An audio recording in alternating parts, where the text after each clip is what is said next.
बोलिए बागेश्वर धाम की, बोलिए पूज्य सदगुरुदेव भगवान की, बोलिए सन्यासी बाबा की, बोलिए बागेश्वर महादेव की, बोलिए सत्य सनातन धर्म की। जय सिया राम। बागेश्वर धाम की, सन्यासी बाबा की, दिव्य दरबार की, अपने अपने मताई बाप की, श्री सीताराम भगवान की। कैसे हो सभी? बढ़िया। बागेश्वर बालाजी की कृपा से यह आयोजन आज निर्विघ्न संपन्न होने जा रहा और मंच के ऊपर बड़े बड़े महापुरुषों ने यहाँ पीठ पर आकर ये जो हमारी बेटियां हैं, इन बेटियों को जो आशीर्वाद दिया, और सब बेटियों के चेहरे बता रहे हैं कि वो सच में बहुत प्रसन्न हैं कि उनके इस मंगल काज में एक दो नहीं, लाखों लाखों लोग घराती और बाराती बनकर आए। एक बहन की विदाई का पल, एक बेटी की विदाई का पल पिता से ज्यादा, और बहन की विदाई का पल भाई से ज्यादा कोई नहीं जान सकता है। अभी तक हम इस तैयारी में लगे थे कि 18 तारीख आने वाली है, हमारी 121 बिटियां आएंगी, दामाद आएंगे और उनका बड़ा धूमधाम से सब कुछ होगा। अब हम ये सोच रहे हैं कि जब आज शाम को ये विवाह के बाद जाएंगे तो अब किसकी तैयारी करेंगे। लेकिन हम यही कहेंगे कि बिटिया, भीड़ के कारण हम जरूर नहीं मिल पाए, बात नहीं अलग अलग कर पाए, तुम आते रहना, जब समय मिले जोड़ा से ही आना, खूब खुश रहना, जहां भी रहना एक काम करना, रामचरितमानस का पाठ जरूर करना। और जब तुम रामायण पढ़ना बिटिया तो एक एक रामचरितमानस बागेश्वर धाम से हमने दी है, और तुम रामचरितमानस पढ़ना, अपने परिवार को पढ़ाना बिटिया। उसी रामचरितमानस के राम से हमें ये लगेगा कि हमारी बिटिया हमको याद कर रही है। और आज धर्म के पिता के रूप में, वैसे पूज्य मलुक पीठ वाले महाराज जी जो कह रहे थे वो कम नहीं, कि आप सब लक्ष्मी और नारायण हो। बड़े हम तो देखो माध्यम हैं, करने वाले जरूर दिखाई पड़ रहे, लोगों को लग रहा है कि गुरुजी करवा रहे हैं, गुरुजी ये सब कर रहे हैं, पर सच तो यह है एक एक कार्यकर्ता, एक एक बागेश्वर धाम का सेवादार जो पार्किंग, पानी, टेंट सुविधा से लेकर के जगह जगह धूप में खड़े, पंडाल में खड़े, जगह जगह व्यवस्था बना रहे, इस संपूर्ण आयोजन का श्रेय बागेश्वर धाम के एक एक पुष्प को जाता है। और धन देना तो सरल है, लेकिन यहां पर धूप में खड़े होकर अपनी निजी भावनाओं का दमन करके दूसरे की भावनाओं को सिर चढ़ा करके सेवा करना बहुत कठिन है। तो आज हम सच में गौरवान्वित हैं। और बिटिया, ऐसा आशीर्वाद देना, पूरे बागेश्वर परिवार को ऐसा आशीर्वाद बेटियों देकर जाना कि हर साल हमारा बागेश्वर परिवार इतना समृद्ध और इतना भाव युक्त और साधना और साधन युक्त बने कि हर साल अनेक ऐसी हमारी बेटियों का यहाँ से पाणी ग्रहण मंगलमय संस्कार करवाता है। हमें कुछ नहीं चाहिए, तुम सब हमारे पास हो तो सब कुछ है। अब हमारी तो बोलने की सामर्थ्यता ही धीरे धीरे जा रही। हम सोच रहे जब शाम होगी तो फिर रात कैसे बीतेगी, क्या करेंगे। मतलब अभी तक तो इस इंतजार में थे हम कि आज 18 तारीख है, अब आज हमारी बेटियों का विवाह होगा।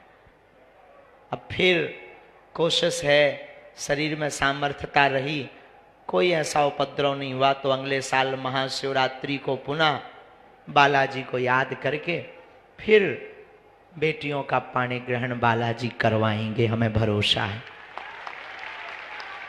तुम सब प्रसन्न रहना। तुम ये मत मानना कि तुम्हारे विवाह करवाया है तो हमने उपकार किया। तुम ये भी मत मान कर जाना कि तुम निर्धन थे इसीलिए बागेश्वर धाम से विवाह हुआ। नहीं, तुम धनवान थे इसीलिए बागेश्वर धाम हनुमान से विवाह हुआ। तुम निर्धन नहीं थे।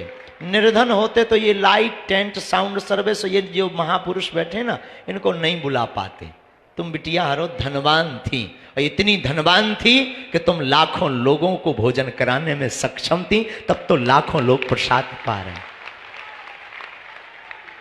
और ऐसी ऐसी विभूति मलुक पीठ वाले महाराज जी, शासन प्रशासन, कुछ शासन प्रशासन भावनात्मक और प्रोटोकॉल ठीक है, सब कोई ऐसा नहीं रहा जो नहीं आया। जीवन में एक बात याद रखना, धनवान बहुत होते हैं, संपत्ति बहुतों के पास होती है, पर हम आप सबको, आप सब हमारी आत्माएं जो पीछे तक खड़े हैं, आप सबको हम विनम्रता पूर्वक निवेदन करें। अमीरों के विवाह में तो लाखों लोग पहुंच जाते हैं, लाखों लाखों का उपहार लेकर जाते हैं, कभी उनके विवाह में भी आया करो जिनका कोई नहीं होता। आज हम तो धर्म के पिता हैं और हम अपने आप को संभाल नहीं पा रहे, मतलब हम बहुत कठोर भी हैं और यूं कहो कि हम, लेकिन हम विचार कर रहे हैं कि तुम्हारे पिता जिन्होंने तुम्हें जन्म दिया उन पर क्या बीत रही होगी। जिस घर में तुम खेली, जिस घर में तुम पढ़ी बड़ी, हमारा तो नाता भी 1 महीने का जुड़ा। 1 महीने पहले तुम्हारे बात आई, नाम आया, हमने हाँ कह दिया, तैयारी में जुट गए, रोज तैयारी, रोज कथा में जुट गए। आज हम विचार कर रहे बिटिया तुम्हारे पिता के ऊपर, माँ के ऊपर क्या बीत रही हो।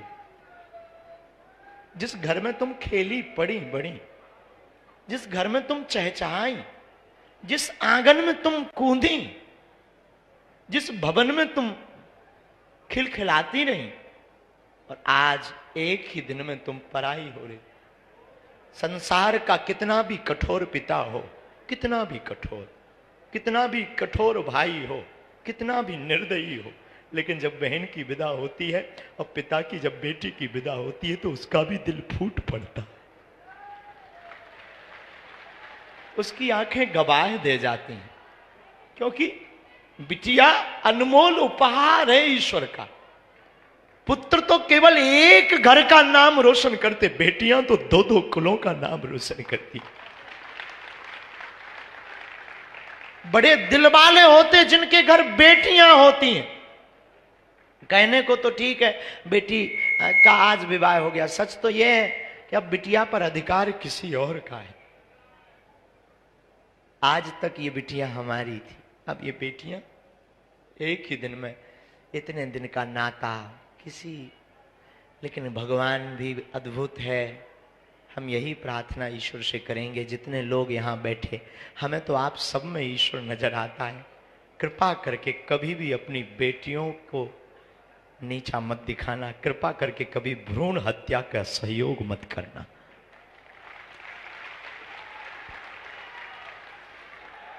पुत्र एक घड़ी पिता के लिए नहीं बेचैन रहता। रात को 2 बजे पिता काम करके आवे, थक करके आवे, बहुत मेहनत करके आवे, नौकरी करके आवे और बहुत ज्यादा मशक्कत करके आवे, पुत्र नहीं एक घड़ी उठता है। पर बेटी कितनी भी थकी हो, कितनी भी बीमार पड़ी हो, वो चहक करके उठ करके दरवाजा खोल देती, पापा पापा कहो तो मैं रोटी बना दूं। भले ही उससे चाय बनाते ना बनती हो, लेकिन पापा पापा कहो तो मैं रोटी बना दूं। खोल करके दरवाजा, रोटी बनाने, किचन में कुछ भी ना हो, पापा बस गरम कर रही हूं, झूठ बोलकर तुरंत भोजन बनाने पहुंच जाती है। बेटियां भगवान की कृपा है, बेटियों में वो ममता है। हम तो कई बार वर्णन पढ़ते हैं या अनुभव करते हैं तो हमारा दिल झकझोर जाता है कि बेटियां कभी वीरांगना लक्ष्मीबाई बनती तो कभी मां बनती तो कभी बहन बनती। कितने भाव को पूर्ण करती हमारी बेटियां। बेटियां सच बतावे साक्षात दुर्गा का रूप होती हैं। विविधता होती है, विविधता, और कितना ममत्व विशाल होता है बेटियों का कि सबको पोषित करती, सबकी भावनाओं का सम्मान। खुद बीमार रहेंगी, भूखी रहेंगी, लेकिन अपने परिवार को कभी भूखा। हमारी प्रार्थना है जितने लोग यहाँ खड़े, मेरे साधु जनों, विनम्र निवेदन है, कभी भी अमीर आदमी की शादी में तुम पहुंच पाओ या ना पहुंच पाओ, पर जिनका कोई ना हो ना, उनके घर जरूर जाया करो।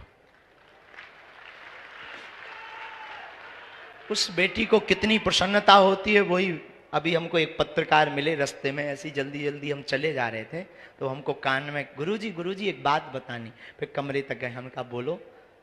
गुरुजी, जब हम बेटियों से पूछ रहे थे ना, तो हमने कहा कि बताओ आपको कैसा लग रहा। बोले गुरुजी सब रो रही थी कि हमने कभी सोचा ही नहीं था कि हमारा विवाह इतना भव्य और दिव्य होगा। मेरे पागलों, तुम अपनी जिंदगी में याद रखना, कभी भी अवहेलना मत करना, कभी भी अवहेलना मत करना। पुत्र तो बहुत बड़ा बनने पर अपने प्रोटोकॉल में, अपने विचार में जीने लगता है और उसका जीवन विचित्र होता है। परंतु बेटियां कितनी भी व्यस्त हो जाएं, परंतु बेटियों का वो हमारे पास आज भी लोग आते हैं, हम तो बहुत अनुभव ऑब्जर्व करते रहते हैं, बैठे बैठे ऑब्जर्व करते हैं। बेटियां अगर अपने ससुराल में हैं और रक्षाबंधन आ जाए और अगर धोखे से वो किसी कारणवश ना पहुंच पाए, तो भाई की कलाई खाली ना रहे, पड़ोसी वाले अंकल के पास दौड़ दौड़ करके जाती हैं, क्या आप जाएंगे अंकल जी? यदि जाना तो हमारे भाई के लिए कलाई के लिए राखी लेकर के चले जाना, ताकि रक्षाबंधन पर कलाई सूनी ना रहे। अब वो जल्दी जल्दी बनाकर भेज देती हैं। तो बेटियां ईश्वर का वरदान है। हम बार बार अब क्या बोलें, ना तो हमें प्रवचन याद आ रहे, ना हमें ये याद आ रहा कि हम क्या कहें। लोगों को लग रहा कि बागेश्वर वाले महाराज जी करवा रहे, हम हाथ जोड़ के बोले हम नहीं करवाए। पूरा बागेश्वर धाम का एक एक परिवार, हमारी जेब में है भी क्या? लोगों को लगता है कि अमीर आदमी, हम बिल्कुल भी अमीर नहीं है। लोगों की भावनाएं हैं। कोई आया तो एक 54 साल का व्यक्ति था, उसके कोई संतान नहीं हो रही थी, पुत्र हो गया। बोले गुरुजी कुछ देना है, सहयोग ले लो। 2 महीना पहले हमने कहा अगर पैसा लेंगे खर्च हो जाएंगे, तुम एक करना, हमारी बेटियों का विवाह हो रहा, एक एक फ्रिज दे देना बेटियों को। खत्म। अब बस हो गया, उसका काम हो गया, हमारा काम हो गया। तो आप लोगों को लगता होगा, पर हम ये आपको महिमा मंडन करने के लिए भी नहीं बता रहे, हम आपको इसलिए बता रहे हैं कि आप भी अपने जीवन में जितनी खुशियां बटोरना चाहते हो बटोर सकते हो, पर खाकर के खुशियां नहीं बटोर सकते। दुनिया को, दीनहीन को खिलाकर के खुशियां झोली में भर सकते हो आप। और जो आनंद भोजन करने में है, उससे कहीं अनंत गुना आनंद और मन की तृप्ति भोजन कराने में है। और महापुरुष इस बात को बहुत बलीपूर्वक जानते हैं। तो आप सब जो आज आए हैं, अभी हम जाएंगे नहीं, बैठेंगे, पर हमारी सामर्थ्यता नहीं है अब बोलने की, तो हम अभी बैठ जाएंगे सामने। शाम को भजन संध्या भी है चित्र विचित्र जी की। अब बेटियों का वो पानी ग्रहण भी होना है, और सब हम कहेंगे पहले तो पानी पिलाओ सबको, और जब तक हम कहेंगे एक आरती बनवाओ। ये लक्ष्मी नारायण का रूप है। एक आरती पंडित जी से कहेंगे एक आरती बनाओ, और हम चाहेंगे हम अपनी बेटियों की, दामादों की आरती उतारें। तो जब भी बने ना, आ जाया करना है। हम तो ऐसे ही मूर्ख हैं, पागल हैं, पर जैसे भी है तुम्हारे धर्म के पिता है, तो जब भी मन करे तुम्हारा, तुम चले आना। और हम तो ये भी करेंगे, अगर जब तक 2-3 घंटे में हो जाए ना, इन बेटियों के लिए एक ऐसा पास बनाओ कि ये कभी भी हमसे मिल सके।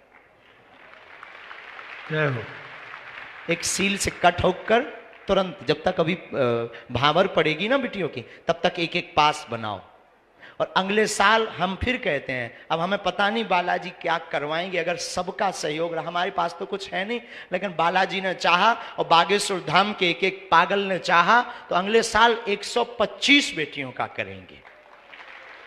करेंगे पक्का। 25 तो गुरुदेव हो गई इसी वर्ष। अच्छा हो गई, तो 131 कर देंगे।